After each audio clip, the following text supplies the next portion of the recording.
Pengalaman orang-orang dulu, kalau orang itu dalam hatinya itu ada benci kepada para ulama, anaknya susah diatur. Susah diatur itu. Itu betul semuanya, kan itu sudah pengalaman, banyak sekali pengalaman. Maka kita ini yang baik pada para ulama, ikram pada mereka, kasih hadiah pada mereka. Kalau orang-orang yang belum dakwah bawa rambutan 1 kilo, kita bawa rambutan 1 becak, nah, 1 becak, ya. Dengan becaknya sekali dibawa ke situ.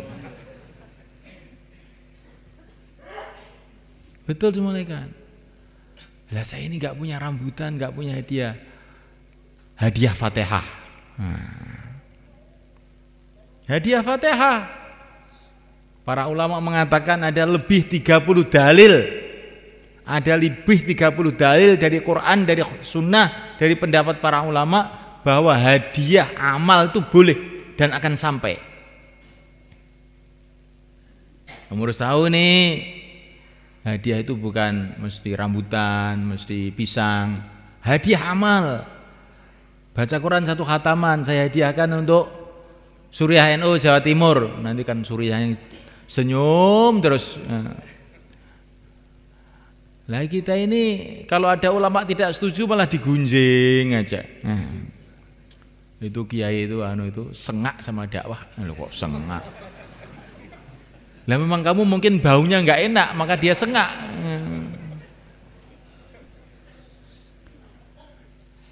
Kasih hadiah Fatihah, bacakan Quran, bacakan surat Ikhlas, kita sedekah dengan niat supaya pahalanya Allah berikan pada para ulama. Nanti kan para ulama itu jadi senyum aja. Orang dakwah itu kok ada nurnya tuh wajahnya itu. Nah, melihat tuh seneng aja gitu. Ya kalau orang dakwah itu hatinya sudah ada benih-benih tidak suka sama ulama, itu baru melihat tok itu ulama sudah sumpek.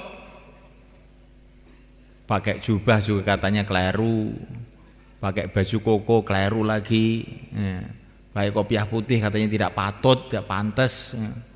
Baru sholat 3 hari kopiahnya kopiah haji katanya. Pokoknya ada aja salahnya itu. Tapi ketika hati kita ini ada kecintaan pada para ulama, yang salah-salah itu loh bener aja semua. Itu ada jamaah tahun 83 namanya Abdul Sobur. Datang ke sini ke ayah saya. Orang Pakistan jalan kaki. Ketemu ayah saya. Ya, orang Pakistan itu kan kalau duduk itu seenaknya duduknya begini di kursi itu gini. Ini kan kurang ajar namanya kalau di Jawa itu. Tapi ayah saya itu loh malah Masya Allah, orang ini betul-betul orang ikhlas, dia nggak peduli orang. Ini mesti bangsa wali nih datang ke sini. Lo kan aneh tuh nih. Nah, jadi yang tidak pantas pun kalau hati itu ada kecintaan, orang itu makbul di sisi Allah itu memang makbul. Yang tidak pantas pun loh bangsa wali ini katanya ayah saya itu. Dikasih makan ya, oleh ayah saya itu dikasih makan. Itu dia itu tambah-tambah aja. Ini makannya itu banyak sekali. Orang ikhlas ini katanya saya. Enggak sungkan-sungkan katanya. Jadi Subhanahu wa ta'ala ini perlu kita renungi. Jadi kalau suasana kecintaan itu ada, itu yang salah-salah pun jadi tidak salah. Tapi kalau suasana itu tidak ada, suasana kasih sayang kecintaan itu enggak ada, yang benar pun jadi salah. Pakai sorban yang sunnah Nabi di kitab semua ada juga itu, kitabnya para ulama itu. Tapi enggak tahu ini sebabnya apa. Kita datang, sombong. Anak kemarin sore pakai serban-serban segala. Nah, pakai jubah salah lagi nanti. Kalau kita sholat panjang, pura-pura aja. Biasanya nggak sholat kok itu. Pura-pura aja. Pakai jenggot teroris ini. Udah, pokoknya nggak ada yang benar, semua salah semua. Makan di nampan ini orang zaman kuno, padahal semua kiai itu makannya di nampan dulunya. Tapi ada orang di nampan, kita disalahkan lagi. Apa makan di nampan? Kenapa enggak di piring katanya? Pakai sendok tambah lagi. Enggak pakai sendok kotor katanya. Pokoknya salah kabeh.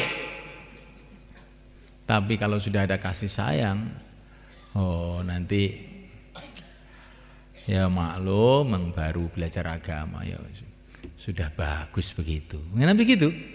Karena ada kasih sayang. Maka buatlah suasana kasih sayang ini. Tapi dari hati, bukan basa-basi. Dari hati memperintah Allah kita untuk mencintai para ulama itu.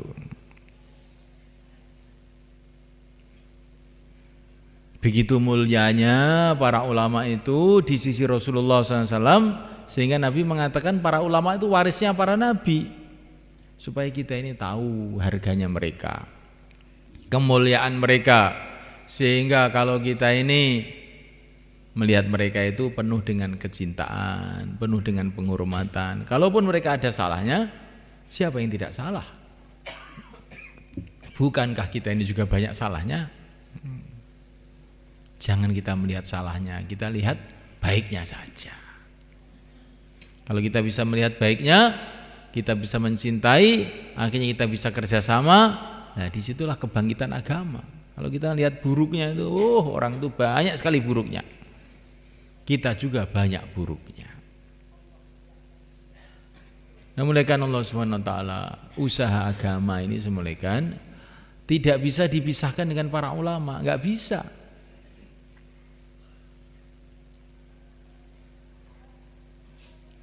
Memang usaha agama ini harus punya hubungan dengan seluruh umat.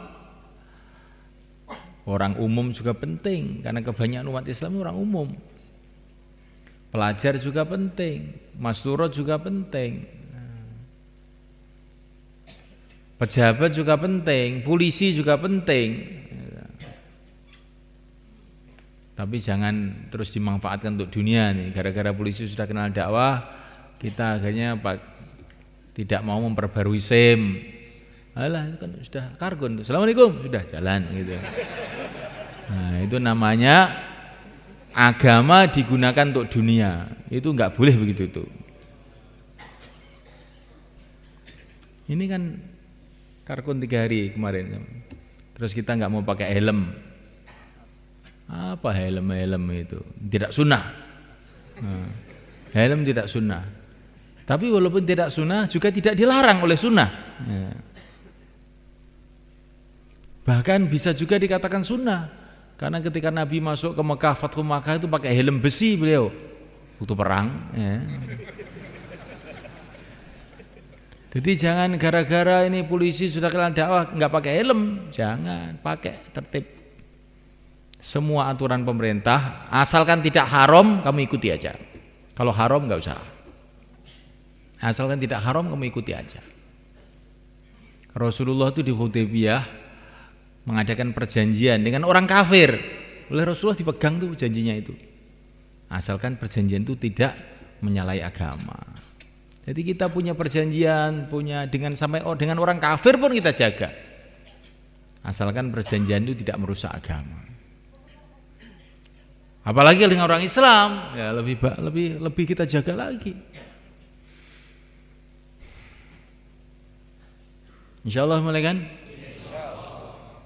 Nah mulaikan Allah SWT, karena agama dengan para ulama itu tidak bisa dipisahkan, mulaikan. Nggak bisa.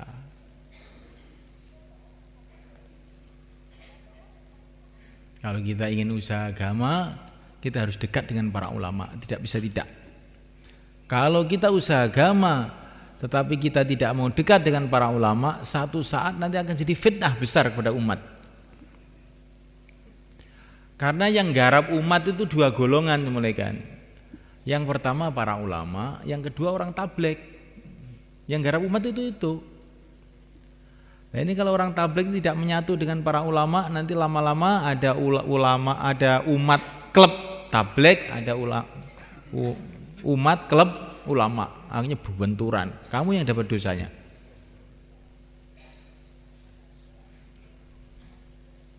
Maka sudah mulaikan Syekh Ilyas itu sudah menanamkan dalam 6 sifat itu ikramul muslimin.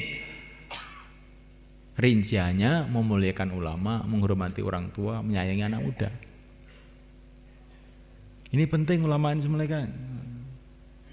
Apalagi di Jawa Timur. Di Jawa Timur itu tempatnya ulama, tempatnya pesantren paling banyak di Indonesia di Jawa Timur ini. Kalau kita tidak betul-betul menyatu dengan para ulama, dekat dengan para ulama, mengkondisikan itu, nanti dakwah itu nggak akan bisa jalan dengan baik.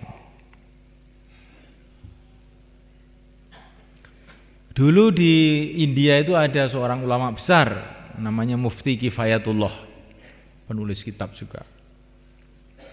Begitu tingginya martabatnya, derajatnya beliau ini, sampai Syekh Ilyas saja ini mau khususi kepada Syekh Kifayatullah itu nggak berani.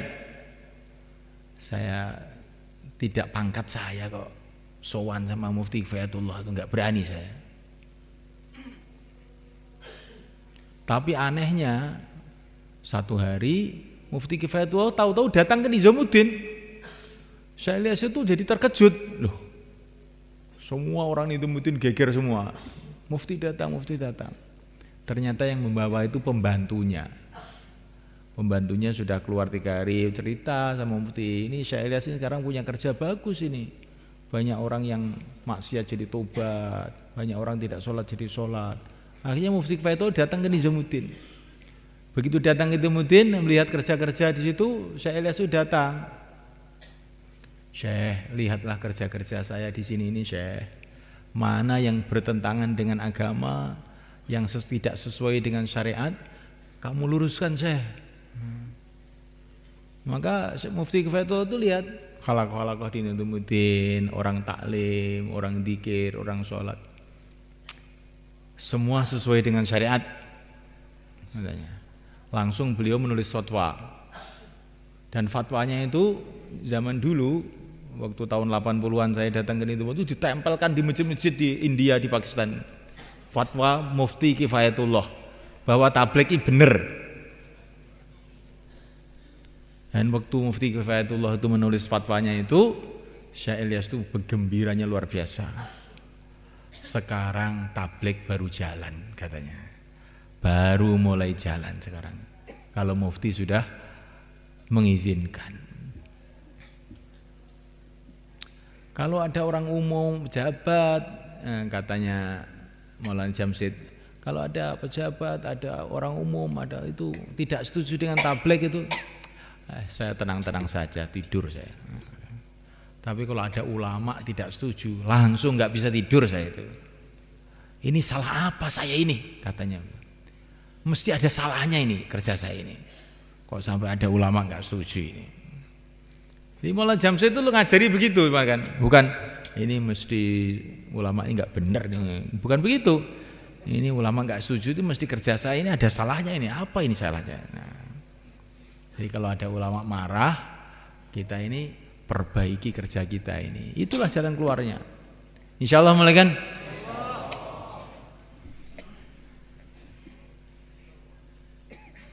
Nah, mulaikan Allah SWT, kita tidak akan bisa taat kepada Allah kecuali dengan jalan Rasulullah SAW. Menyuti Rasul faqad ata Allah, taat kepada Rasul berarti taat kepada Allah. Dan kita tidak bisa taat kepada Rasulullah kecuali melalui para sahabat.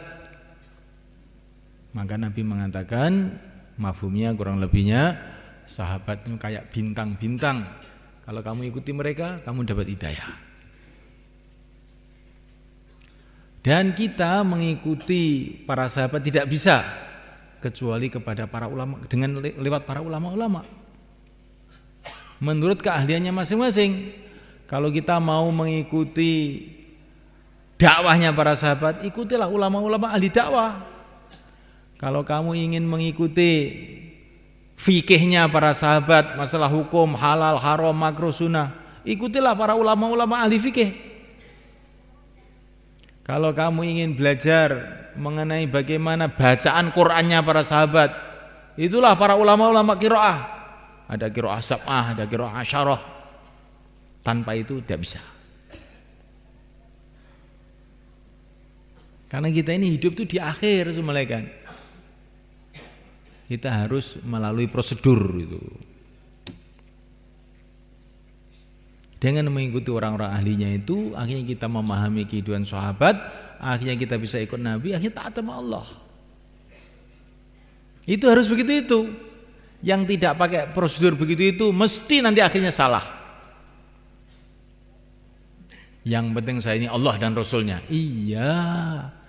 Tapi bagaimana kamu bisa tahu perintah Allah dan Rasulnya itu? Harus melalui sahabat. Kamu pernah jumpa sahabat? Ya harus melalui para ulama-ulama yang ahlinya. Maka baginda Nabi mengatakan ulama itu warisnya para nabi.